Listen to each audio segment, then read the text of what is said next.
Today I would like to speak about certain phenomena that are connected with the condition that appeared in the middle of the third round, the third period of time in Earth's evolution.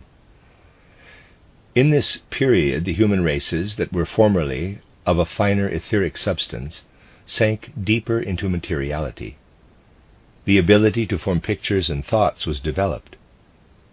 In the first root race, the ability to form feelings was developed. Human beings could feel. They could perceive the difference between cold and warm, between bright and dark, between wet and dry. But they could not yet picture things.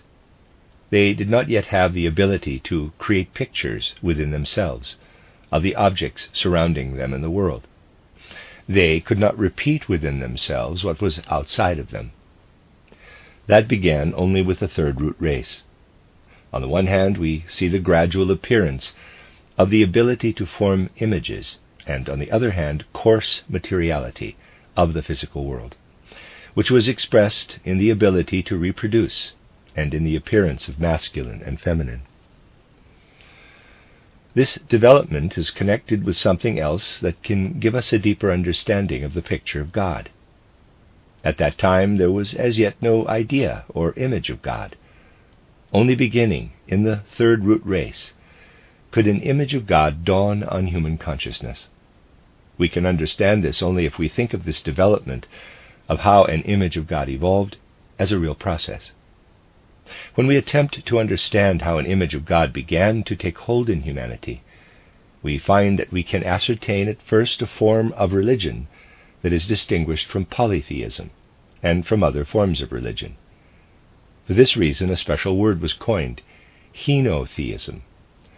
Henotheism was the original form of religion, which we find everywhere at that time. Religious worship of many gods came only somewhat later. The original form for the image or notion of God is worship and reverence of a primal Godhead. However, this original notion must be distinguished from the later concept of one God, known as monotheism, since it is not as clearly formed. The original notion is wavering, blurry, and indistinct. This is an indefinite picture of God that appears everywhere. Expressing myself clearly, I would have to say that originally the peoples of the world did not think of one God alone. Rather, they pictured something divine. They imagined that something indefinite underlay the foundation of the world, and that this indefinite something was divine. How and from where did people get this notion that the primal foundation of the world was divine? Several hypotheses have been put forward, without being able to find out where this idea comes from. Henotheism, such as it is found today among so-called primitive tribes, is not the original form of this notion of God, for these peoples are not direct descendants of these old cultures. If we go to Lemuria, we encounter a point in time when the transition took place from a universal working of cosmic wisdom to kama manas, working in individual human souls. Before that time, wisdom was a universal being, a being that hovered over the whole of humanity as a spirit. It was not yet very different from the universal spirit that was at work during the Moon Epoch. It was just in the Lemurian time that the universal spirit was instilled into human souls. Picture it happening this way. Before this happened, the Lemurians saw the unitary spirit, which they could not yet picture or think, outside of themselves. It hovered above them. In their further development, they found the same spirit within themselves, which in earlier times they had been able to perceive outside of themselves. They found it within themselves, reflected within their own souls. Before they evolved into beings that were able to picture and think, the Lemurians' vision was half astral. They beheld the unifying Godhead hovering above them. When they now looked inside themselves, they beheld in their own souls a reflection of what had been outside them in earlier times. It was the content that was outside them in earlier times, now illuminated in their own souls. The first notions of God were nothing other than a repetition of this process. The remnants of such religion you can find in the oldest religions of ancient India. Now let us consider the Atlantean race. The Lemurians could not only see, they could also make for themselves a spiritual image of what was seen.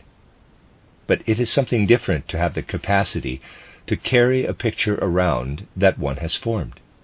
Memory was first formed in the Atlantean race. In the first root race, the ability to feel was formed. In the second, the ability to see. In the third, the ability to form pictures.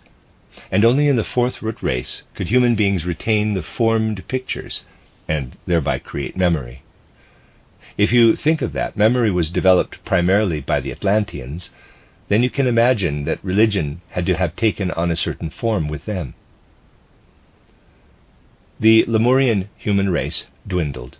It transitioned into the Atlantean race, which had developed memory.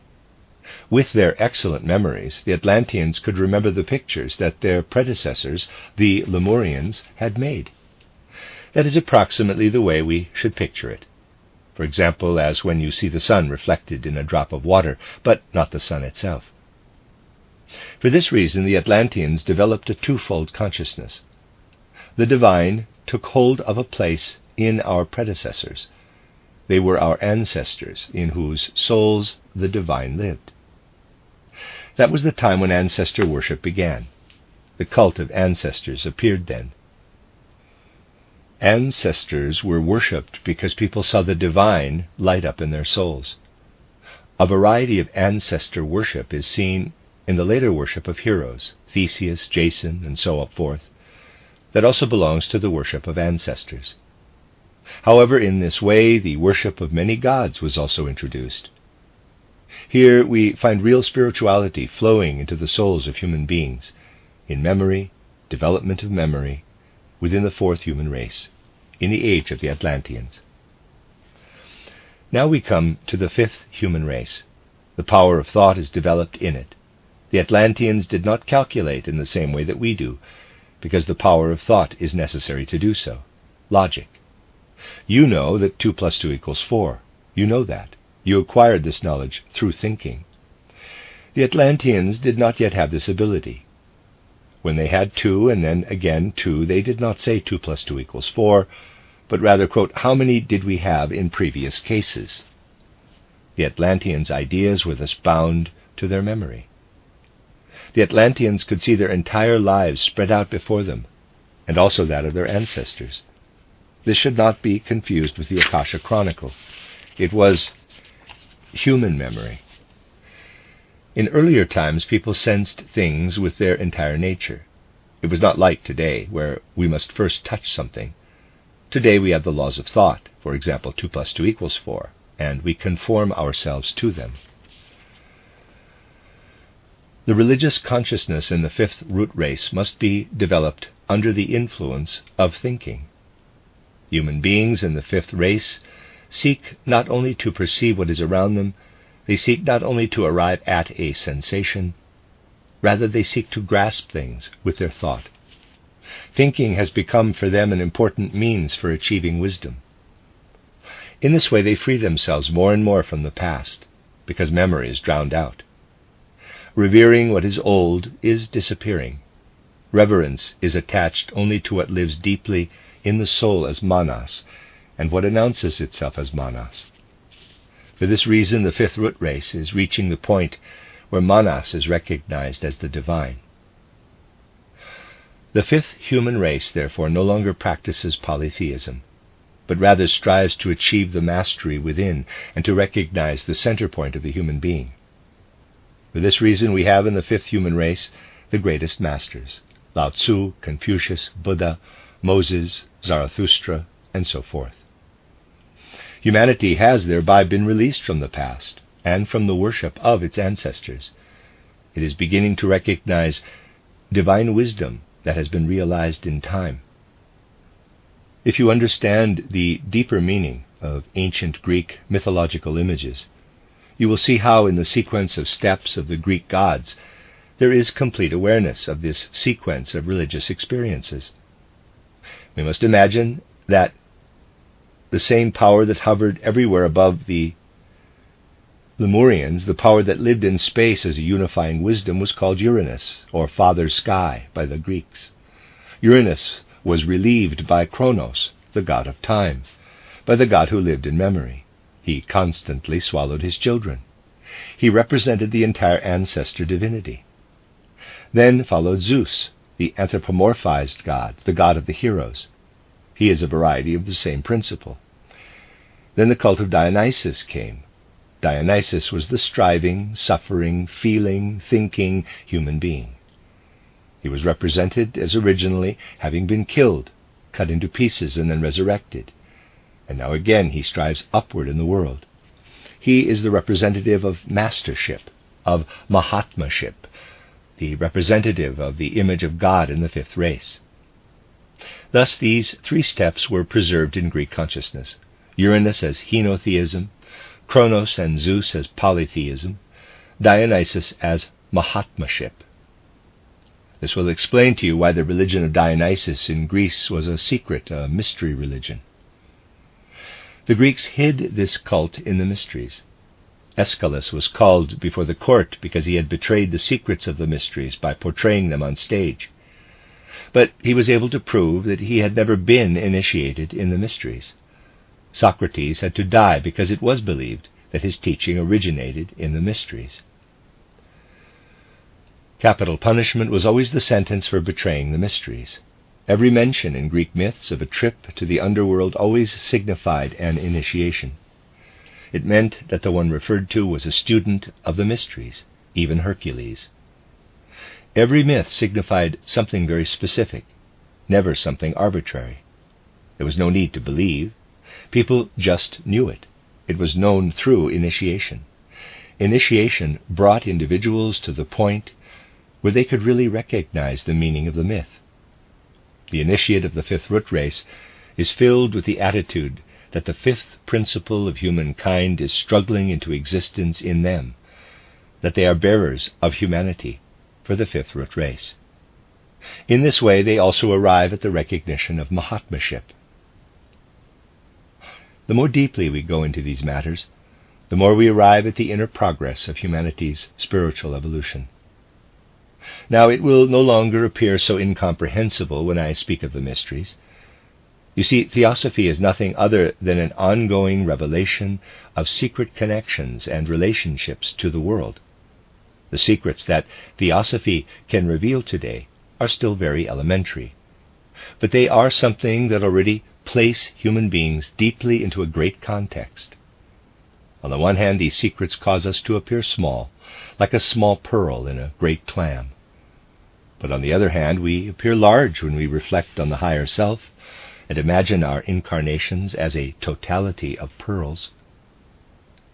Theosophy does not make us small, as modern natural science would make us small.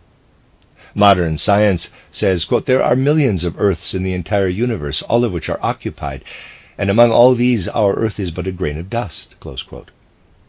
Theosophy also says that we are such a grain of dust, but in us the divine also lives. This divine spark that we find in the center of our consciousness did not arise in us, but rather it was drawn into us from outside. It is the same as what lives outside in the macrocosmos. Feuerbach did not arrive at any special wisdom when he said that the ancients were wrong, when they said the Godhead created the human being according to its image, because the human being created God according to his image. This is entirely correct. The human being created the Godhead again out of himself. However, it is the Godhead who is creating here. So we can say that Feuerbach was correct, but he does not admit to himself that he is right. I have said to you again and again that control of thought is what is necessary. And control of thought consists not merely in that a thought is clear, but rather that every thought must have a control thought. One should never think or speak a thought without applying the control thought that belongs to it. Human beings can work wonders if they do not allow themselves to conceive only one-sided thoughts.